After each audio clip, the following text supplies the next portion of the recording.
Naluha ang fans ng Koshigaya Alpas at palad pang machok dito ang Koshigaya sa dulo. At Kai Soto, ang ganda ng nilaro, halos walang labasan. Hit game na ni Kai Soto sa back-to-back games sila sa B1 B-League, kung saan makakaharap nila ang undefeated at malakas na kupunan ng Shimane Susanoo Magic. First 5 nga dyan si Kai Soto. Sa first quarter ay nakuha agad ng Shimane ang pole possession. Matindi rin ang ginawa dito ni Makadu, ang dating Golden State Warriors player. At 8 minutes ay dito na nakuha ni Kai Soto ang una niyang puntos galing sa alley-oop ni Gibbs. Nag-struggle pa dito si Kai Soto sa mga tutok na tira.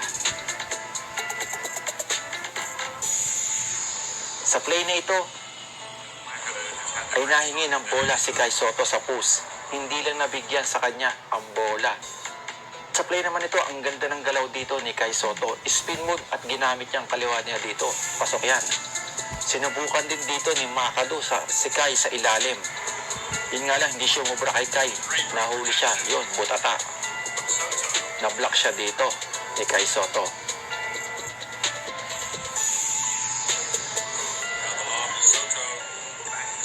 Sa last 3 minutes naman ay nilabas na dito si Kai Soto at nagtapos ang first quarter sa 22-18. Second quarter, nanlamig ulit dito si Kai Soto at nag 5-0 agad dito ang Shimane, 25-22.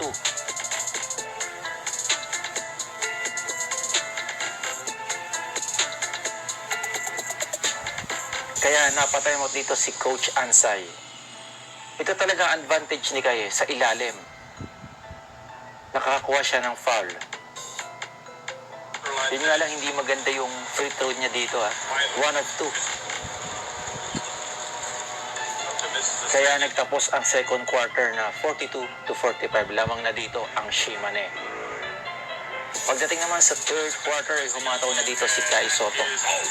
With 7 points agad ang ginawa ni Kai, including dito sa 3-pointer at isang pull-up jumper. Kaya balik uli sa Koshigaya ang lamang, 49-45.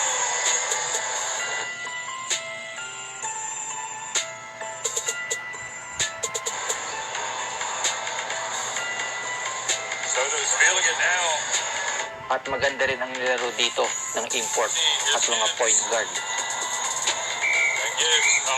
Lumabo pa dito ang lamang ng Koshigaya sa 12 points bago magtapos ang third quarter, 66-54.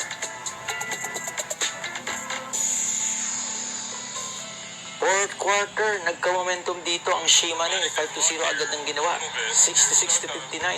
Sabay timeout dito agad si Coach Ansay.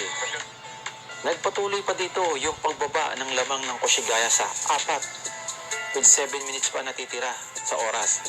Buti, tidorescue na dito si Kai Soto at pumasok yung pull-up jumper.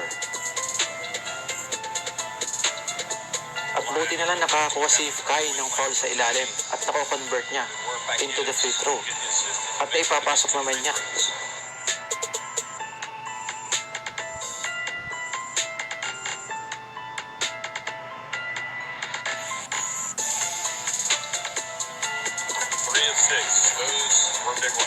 At dumikit pa dito ang Shimane hanggang 3 puntos.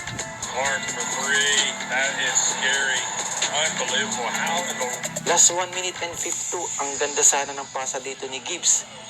Kay Kai Soto, tinawagan lang ng offensive foul. Si Kai, ang nipis talaga ng tawagan dito sa B-League. Sa huli, nanalo ang Koshigaya, 88-81. Ito ang unang panalo ng Koshigaya sa 5 laro at nagtala dito si Kai Soto ng 20 points.